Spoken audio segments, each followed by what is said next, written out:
Everybody, my name is Benjamin Bloom. I have just witnessed Sheffield United 1, West Brom 2. On a cold night in Sheffield, I think we might have learned a little bit about how the top six is going to pan out this season. Big game here. Sheffield United started the day in third. West Brom had dropped down to fifth after a couple of draws last week. But a telling result here. The Blades have been struggling against the top teams this season. They had only beaten Norwich, I think, and that was before Norwich turned into Real Madrid in the middle of September.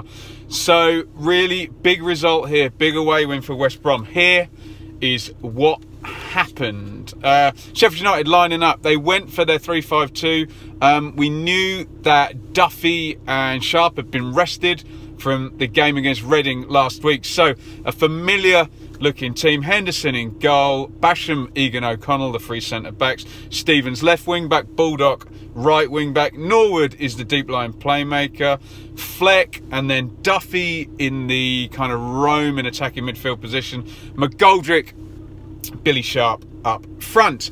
West Brom unchanged from the team that, did they have a win last week? No, they drew with Aston Villa, didn't they? That dodgy Rodriguez goal at the end. So they're a 4-3-3. Johnston in goal, Adarabio, Dawson, Higazi, Gibbs, the back four.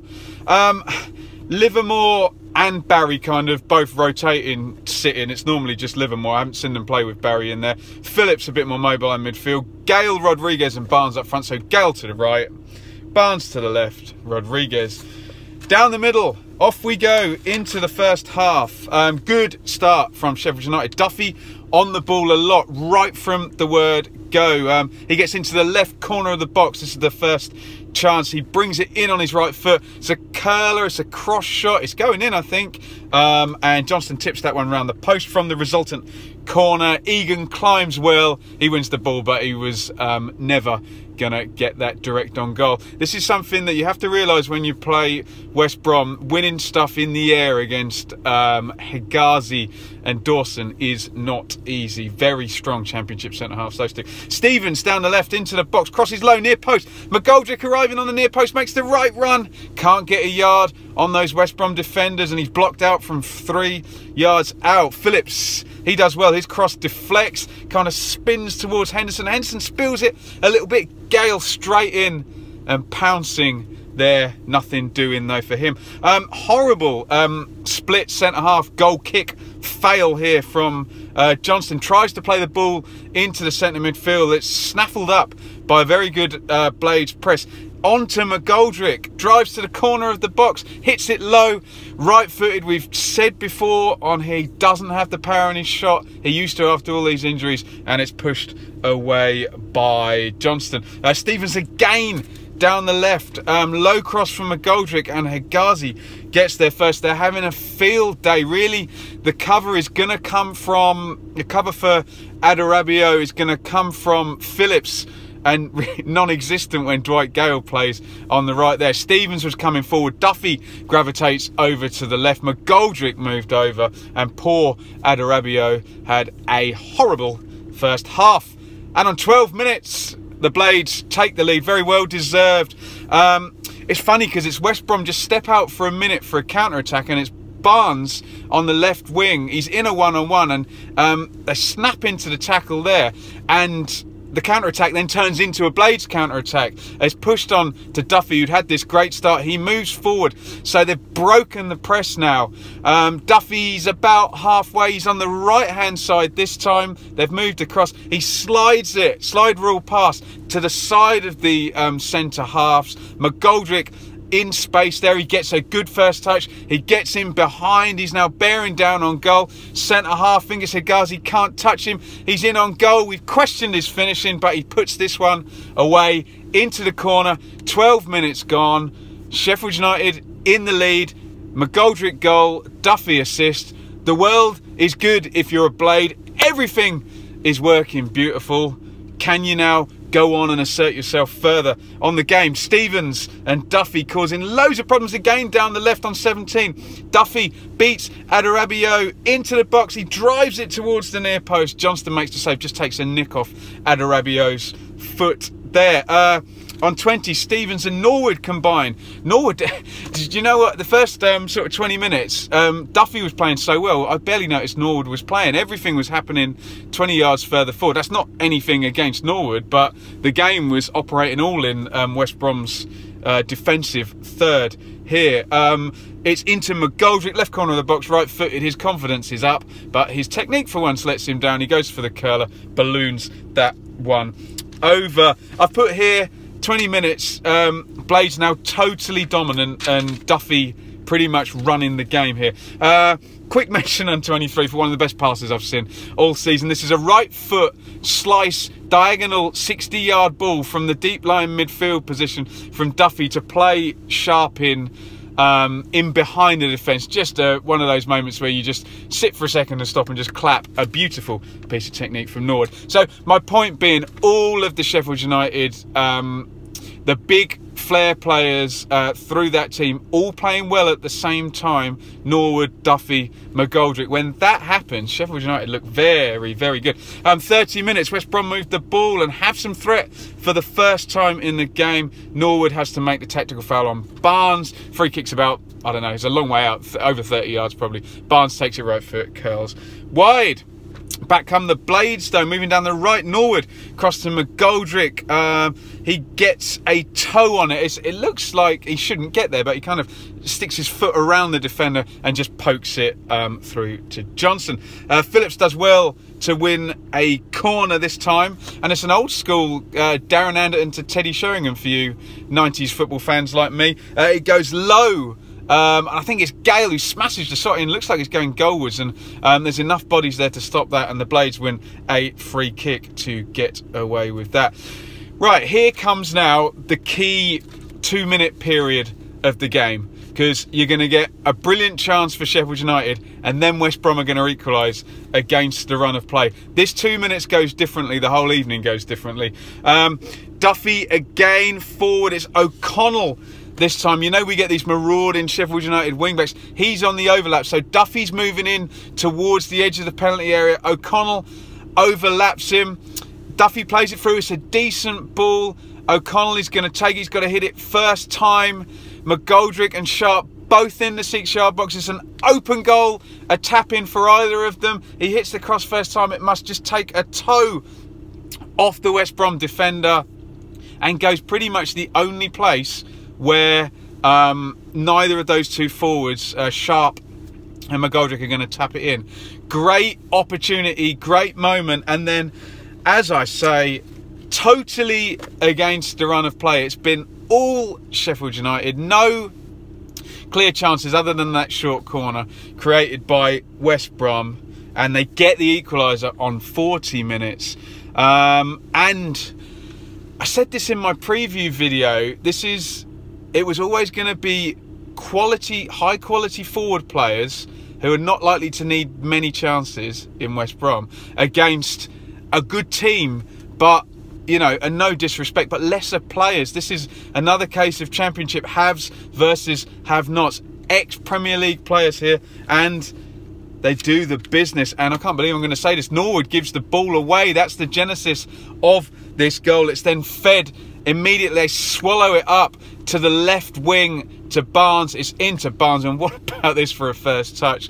He wants it on his right foot. It's a signature move now since he's been playing out on the left. He destroys his man. I guess it would have been Basham on that side with the first touch. He zooms behind him, just puts the afterburners on. So if Basham touches him now, it's a penalty. Barnes into the box. He goes from like 0 to 60 just straight away. Superb from Barnes. He cuts it back into the middle. Everyone converges, and somehow Gareth Barry is following up. So the ball's cut back into towards the penalty spot. No one touches it. Through it goes to Barry, and with all the calmness of someone who's played 600 games, 500 Premier League games or whatever it is for Barry, he steps up, first time, left-footed, and sweeps it in, and it's 1-1. Goodness me, if you're a Blade there, you're going to be fuming. One bit of quality from Barnes and the cool finish when you've seen all those other chances down the other end go a begging. That's the way it goes, though. Hey, 41, Fleck gives it away. Now a bit of tension here.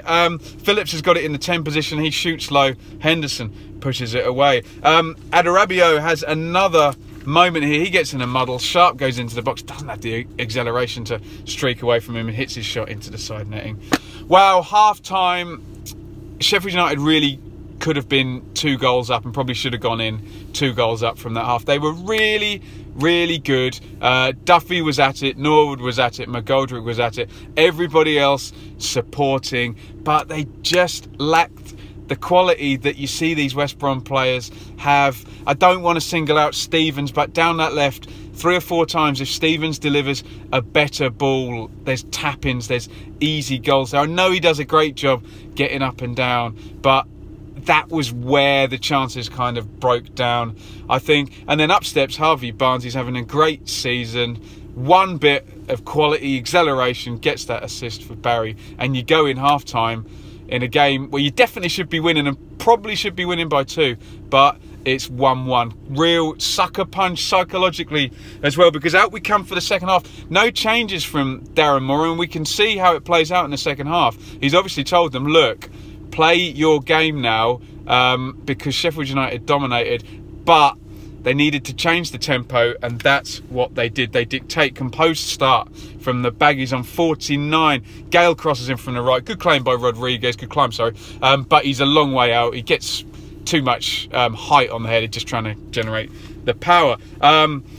A big chase here between Gale and O'Connell. It's a big up and under. Gale speeding in behind with his pace. He goes down. No decision given there. Certain trouble if there was a decision given there for O'Connell. Duffy into the box on 53. McGoldrick sort of takes it off him. They're facing the other way. Finds its way out to Fleck, who hits it low. 25 yards left-footed. Drags that one wide. A nice switch left by Barry. Switch of play here.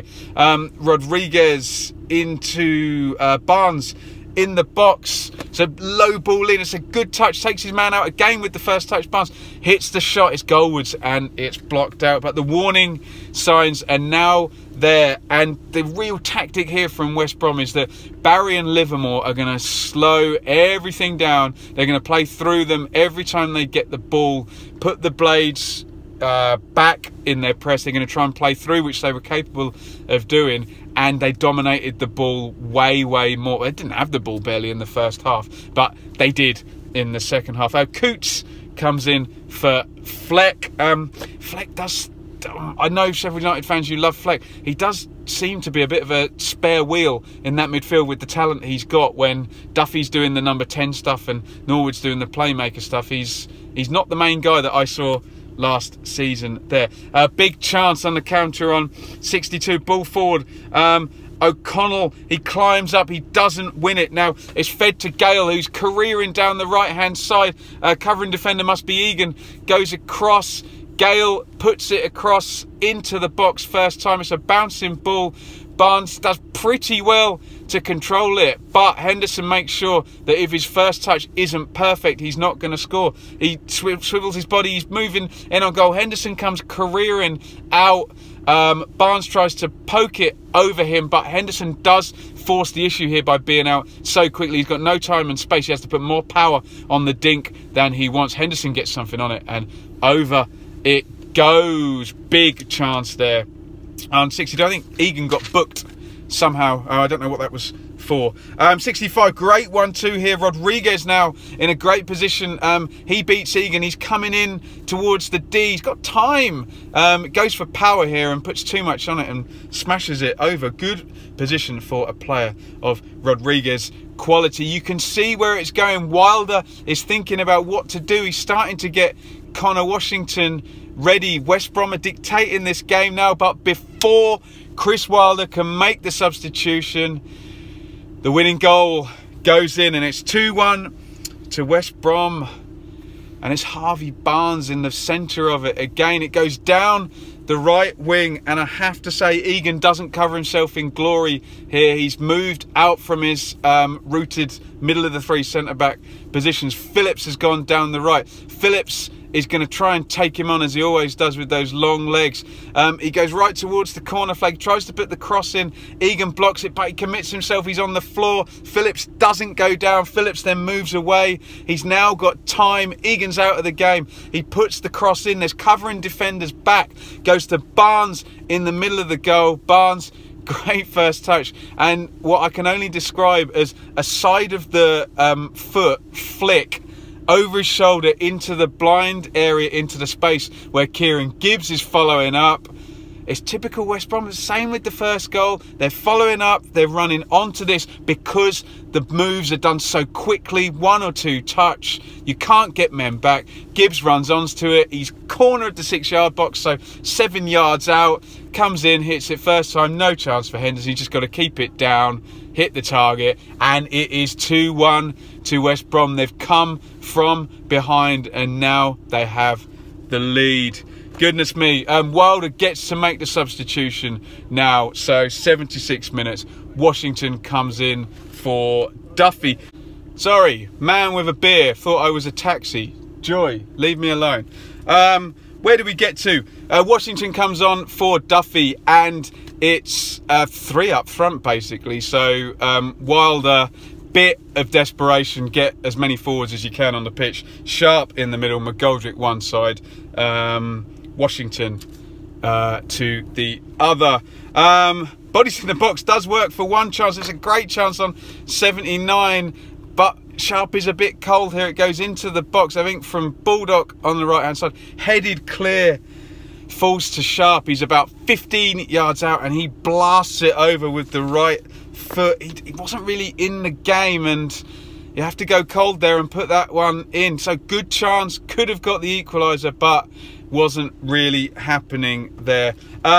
83, Barnes is 30 yards out. He shanks that one right. And now West Brom are going to do a good job of seeing this game out. So Johnson comes in for Stevens. That's kind of like a left winger in the left wing back position. And Brunt comes in for Barnes to see it out. So there you have it. It's 2-1 to West Brom. They come from behind to win this game. The Blades started really, really well. Took the lead from McGoldrick. Duffy playing really well. And that big chance on 38 where O'Connell can't quite find the 2 strikers. And then up the other end, Barnes has the quality and the equaliser. And then the game changes on that. Second half, even the most hardened Blades fan would say West Brom dictated the tempo. They stopped Sheffield United playing their normal game. And they chipped away, a couple of chances. Henderson, good save from Barnes. And then Barnes again with the quality, and Gibbs following in. And it's a pretty tough one to take for Sheffield United, because what else can you say when you look at the players playing for West Brom, the wages paid and the transfer fees, and the Sheffield United equivalent? I don't really know what more Wilder can do. He set it out. They followed the instructions. They start really, really well. And they just couldn't tip over Higazi and Dawson at the back and contend with the onslaught of these quality forward players. And I think I've learned tonight that there are the haves and the have-nots in this division. I'm quoting Harry from the Blue Monday podcast there, which you can also find on the channel. And more power to Sheffield United and Norwich to a certain extent at the top there. Sheffield United certainly are the ones who've least money spent and the least wages paid there. But it's going to be so hard for, in that top 6, to knock over people like West Brom, Middlesbrough, Aston Villa, Forest, Derby, who are all paying an awful lot of money. It smarts a little bit, I know, because they're doing the right thing, but it does look like Sheffield United need a little bit of help in the transfer market. Look, they can flat track bully their way. If they beat all the lower teams, they can get into the playoffs, but they need to win some of these big games. West Brom are going to look at this as a really, really big result now. They could have gone under. They could have been 2 down in that first half. but they get bailed out by these good players up front. They look a little bit more sort of mature with Barry in there with Livermore, so I can see that saying. What I will say is that he still doesn't seem to have found a good spot for Gale. That I don't know whether that totally works up there, and Phillips really. So I don't know how he's going to end up configuring that. I suspect by the end of the season, maybe one of Gale or Phillips is ending up on the bench, and you're going to be with a sort of 4-3-1-2 type situation with Barnes behind Gale and Rodriguez again. Maybe Phillips might be the one to miss out, which would be a shame because I think he's a really excellent player. But it still seems he's not quite found it. But if he's not quite found it, I'm sure they've moved back up to third tonight. I haven't checked the table. So look, really interesting game and big sort of connotations for the top 6 here tonight. If you're a Blades fan, let me know what you think in the comments. Was it just a case of West Brom having a bit too much star power, and really you playing well and doing all you could, and you know, being taken in the second half there? West Brom fans, are you optimistic now? That's a good signature away win. Is it going to be top 2? Is it going to be top 4? Is it going to be top 6? It's going to be one of those, but where is this all gonna go? Thank you very much for watching. It's going to be a great weekend this weekend. This is my first game. I'll be at Ipswich Wigan tomorrow, and I'll be at Derby Forest, another big game at the top there. It's over to Leeds and Norwich now, who've been setting the pace. Please comment on the video, keep it sensible, keep it clean and friendly. We love the interaction in the comments. Give it a thumbs up and subscribe to the channel. Would love to get more Blades and Baggies subscribers. Got a good proportion of both already, so would be great to have more. Follow me on Twitter at Benjamin Bloom, and see you tomorrow for the Ipswich Wigan review, and then Monday night for that big East Midlands derby. Over and out. See you soon.